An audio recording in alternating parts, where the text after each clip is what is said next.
Austin Petersen. Oh, no. Oh.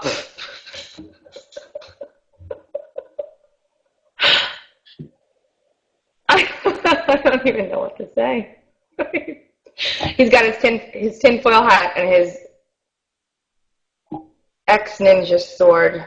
I've come to slay all of your sacred cows right now. I come bringing sword of truth and of righteousness. Austin, thanks for coming. Hi, Tracy. Good to see you again. Thank you for I guess having the cojones, because I have questions for you, and I'm sure everybody else here does too. Oh, I'm so glad. I'm ready to answer them. What are all of your questions? Anybody ask me questions you want to ask me tonight? Let's get it all out. Yeah. Let the butthurt flow through you. Put the hat back on, that's first of all. Okay. No. The tinfoil hat. I think so. I think this is how we're going to do this tonight. This is how it's going to happen. Let's do it. So, Austin, please. I had you on a couple weeks ago, and it's like almost you are a different person now.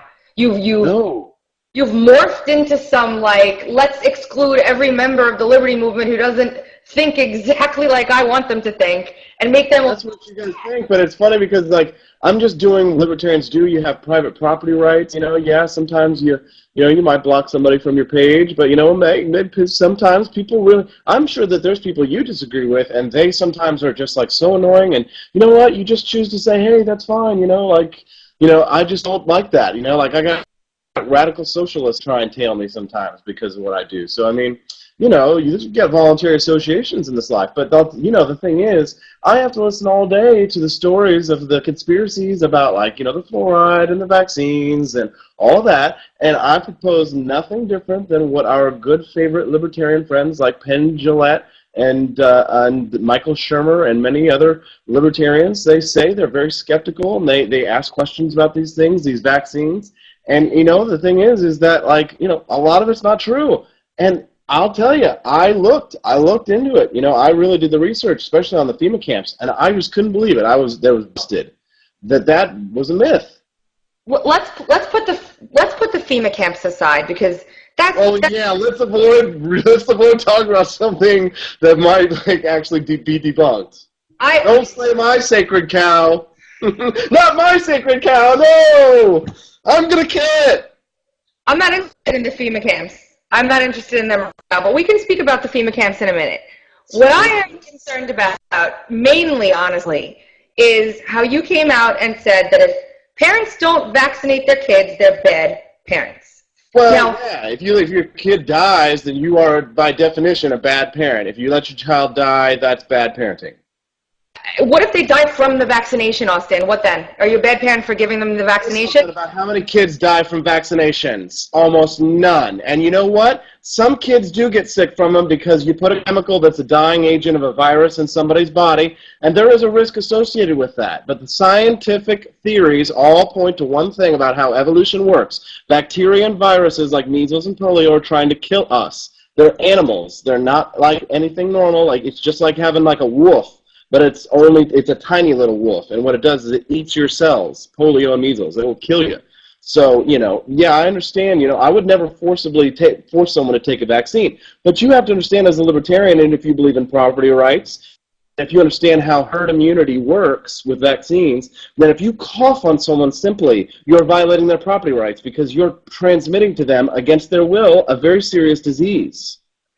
Just out of curiosity, what about the stuff they use to make the vaccines, like all the nasty mercury and all kinds of other crap that they put in the shot before they inject it into your body? Is that good for you? Here's the thing about that. It's funny, you stick to one data point, but science doesn't work like that. Here's the thing. Here's the problem. You can't use one data point to try and prove a big theory. But you have to understand how science works when it puts theories together. It takes lots of complex parts. So you can't just say, there was mercury in vaccines, which there's not anymore, okay? They took the mercury out. And science, yes, they thought that mercury was something helpful at some level. People take mercury or whatever like that. They get cancer or whatever and stuff like that. But I mean, like, nowadays we know what this stuff does to the human body. It's very studied because doctors want to make money, and they want to make sure that they can have money because there's money in making people well, not in making people sick. There's not money in making people sick. You'd be surprised because it's a whole conspiracy, the big pharma, but you don't understand. It's capitalism that's happening because when the people get sick, you get to go in and you pay the doctor and the doctor gets the money and then they do it. It's not a big conspiracy, guys. Austin, oh my God, what happened to you? Oh my gosh. I always believe this. I just don't believe in chemtrails. Big pharma is not out to make, they don't profit from people being sick? Is that really what you're saying? That go ahead. Big pharma is the ghost. It's the boogeyman. Who? Merck? Like Vioxx? Like, what are you talking about? Like, yeah, you know what? Like, there's risks associated with taking drugs. Lots of libertarians take drugs, but you choose to take drugs. I mean, if you take drugs, you said Merck. Big pharma. You said Merck. Let's look back at Rick Perry's campaign and the Gardasil whole thing. The connections he had with Merck and the way he tried to push Gardasil onto all of the young girls in Texas. Tell me there's no correlation between his connections with Merck and the things that happen in Texas. No? Dude, listen, Tracy. Listen, just because you don't you don't know you don't know string theory, so I'm going to tell you you haven't read about it. Like, how can I know? Like, you can't just point to one data point and say, oh, well, this disproves your whole theory. That's not how science works. You have to have multiple data points. And here's the problem. When I read the conspiracy theorist threads on the vaccines, they go to things that are not peer-reviewed. They're written by doctors that are discredited, and they're not telling you the truth because these guys, listen, you say, oh, evil money, big pharma, but like, here's the thing. There are people that feed off of you guys because they sell you products too. The homeopathy doctors, you think they don't want to make a profit when they sell you something that's just a placebo? And that's not real. That stuff's not real, but they're making money too. So don't believe these snake oil salesmen who are trying to sell you these things, guys, because they just want you to watch their advertisers and to buy into what they're doing, just like the mainstream people do in the way. And yes, we have drugs that are sold on television news and all that stuff.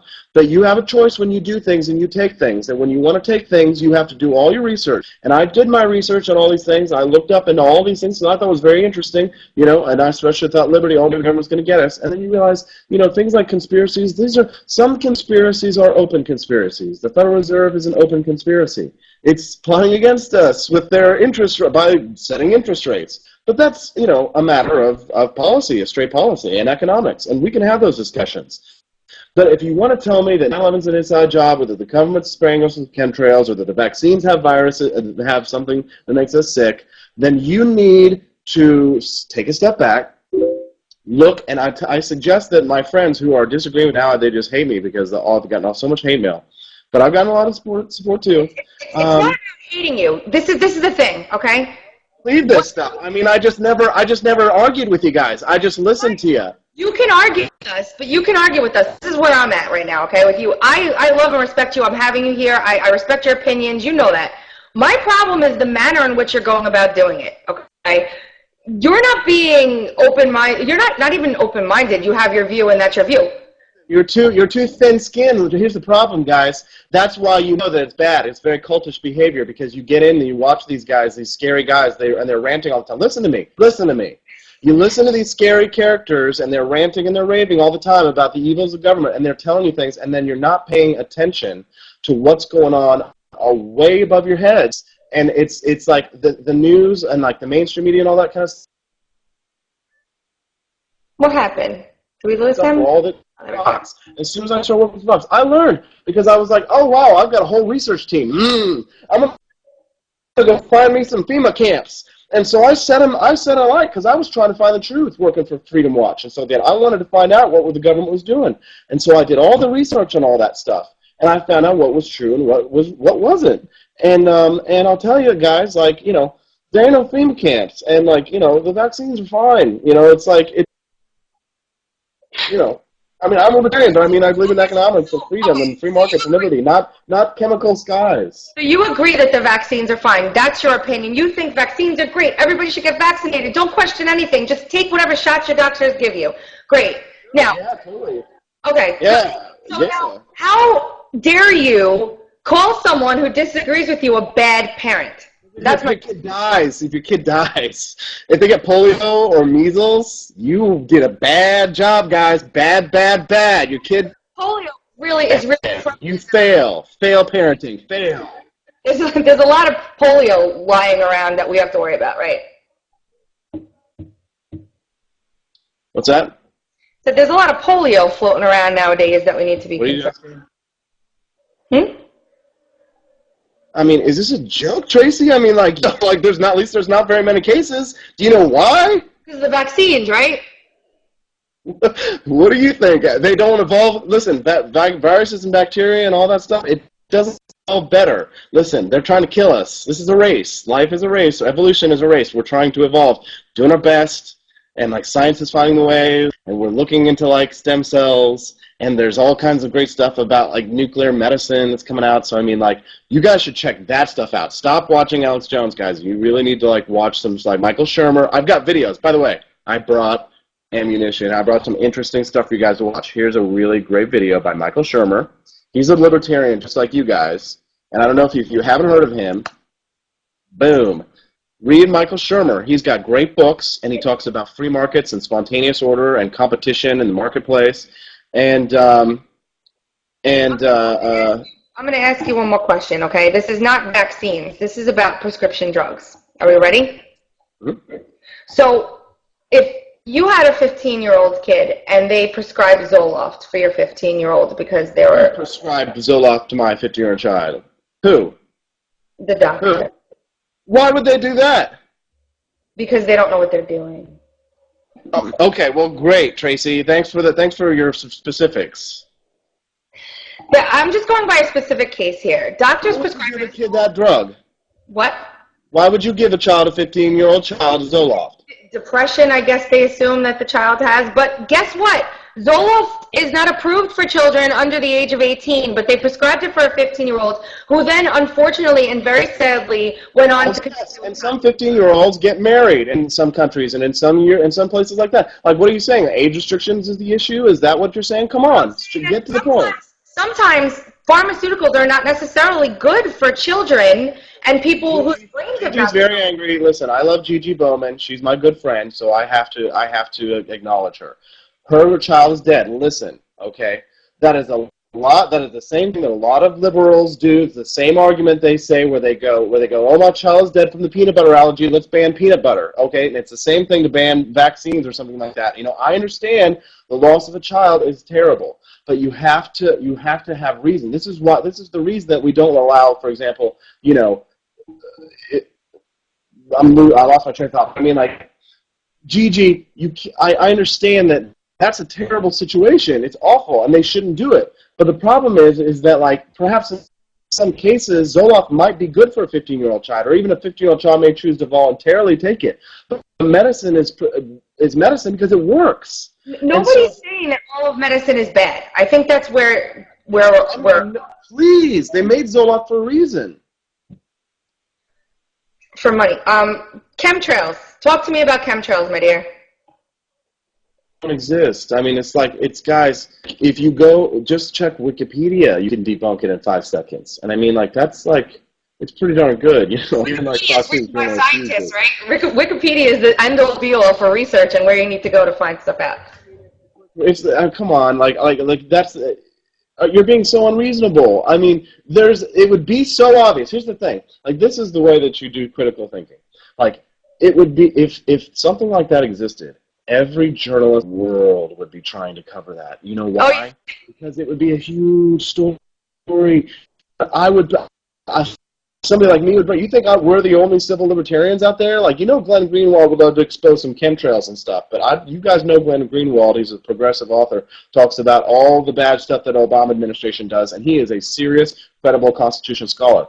So I'm here to tell you guys tonight that I hope that this conversation will make you believe, because there is always a good reason, if we're skeptical of government, to be skeptical of each other and each other's ideas, and we should ask questions and do our own research, yes. But the problem is, don't go researching trying to prove something right. You have to research trying to prove something wrong. That's how science works. Not that I think that there's vaccines, that the vaccines are harmful, and I'm going to prove myself right. That's called confirmation bias, where you're trying to prove something that you believe in already. But how science works is you try and debunk. That's why Mythbusters show is so popular, and those guys are science nerds, because they debunk. So we have to be debunkers, and so we should be very skeptical of people who are in charge of us. And I will not try and put anything over on you guys. Okay, I'm a straight talker. I'm a libertarian. I just want to make people free. I just want everybody to be happy. Whatever. I'll bake a cake out of rainbows. Everybody happy. I don't want to use force. I'm all ANCAP hardcore too. But it doesn't mean that I can't say that I disagree with you, and that you're not a libertarian if you think that vaccines save kids' lives, or that you have to believe in chemtrails or that. That hurts us, guys. That really does hurt us. And it's if you're not being skeptical, and if you're not asking yourself tough questions, and if you're chastising me for having the same beliefs that you don't chastise celebrities like Penn Jillette or other skeptical libertarians like Michael Shermer and those types, because you have respect for them, and just because I'm grassroots, you think you can take it out on me. Well, that's what it felt like. No. Yes, and you guys are supposed to be my friends, Gigi, all you guys. And I understand, but I'll tell you, this is not fair. It's not fair, and you guys should really wake up and take the red pill.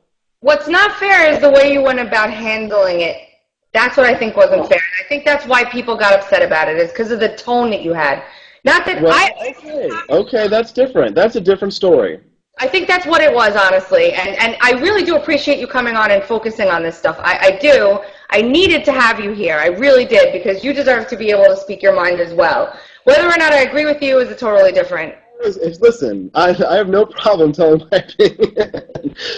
I want to always lay it all straight. I want to be like Ron Paul, just tell you what I believe. I don't believe they're the same. I don't believe the same stuff as Ron Paul, but I don't say he's not a libertarian, guys. Come on, hello. So you got to wake up and smell the potatoes here. So, your kid dies, you're a bad parent. Whoever said that. Screw you.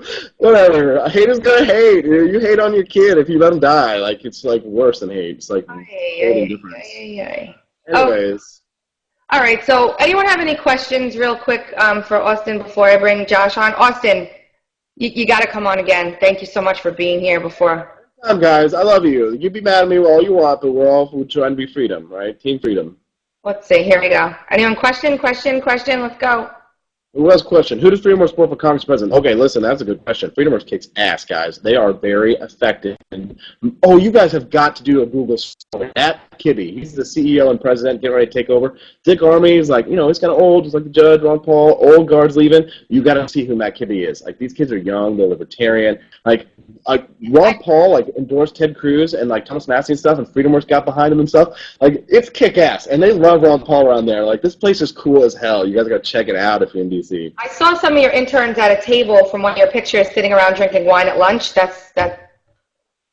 It's that libertarian, baby. We get it done, and these people, they work late, you know what I mean? And it's just, so cool because, everybody, I filmed 6 interviews with Tea Party congressmen this week. I walked in the office, and Marsha Blackburn was screaming on the phone about how, the TS agents look like feds, and, we need to take them off of those uniforms they gave themselves administrators. She's like, they spent $1 million on these badges so that they could look like the cops. But the TSA agents, which I didn't know, they don't have the power of arrest. And Marsha Blackburn says that's the job of the police officers at the airport, not these TSA agents. I was like, whoa!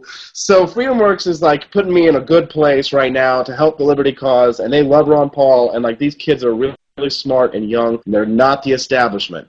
They are not the establishment. So guys, get off it. Who does Freedom Works support for president? Anyone in particular? Any candidate?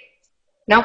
Or you just don't want to say because you're tired of being... No, they don't. You got to read the article that came out today where they said Tea Party, or it was Tea Partiers get behind Romney. It was that was the title, was Get Behind Romney. But they didn't. The quote was out of context. I hate the liberal media. I won't curse, but I mean the leftists are trying to destroy us and turn us against each other, and they like this kind of infighting. But I had to go. I feel like I had to say what I had to say last week, by the way, guys. I know you're mad. But I had to say I always had those opinions all along, and I always was very skeptical, and I've always been like that. So if you didn't if you didn't like me before, if you didn't like me now, you didn't like me before. Because I've always been the same person, and I always will be. The Freedom Ninja. There you go, Austin. You stick to your stuff, and thank you, and just try and be a little bit more kind the next time you decide to just. From here on out, it's gonna be the regular old Austin. I'm in a bad mood today because I got an IRS letter. They want some more money, fuckers. Sorry, I said the bad word. Just for the IRS. Oh! Get them, guys. Get them. All right. Thanks so much, Austin. Have a great night. Bye. Bye. Okay.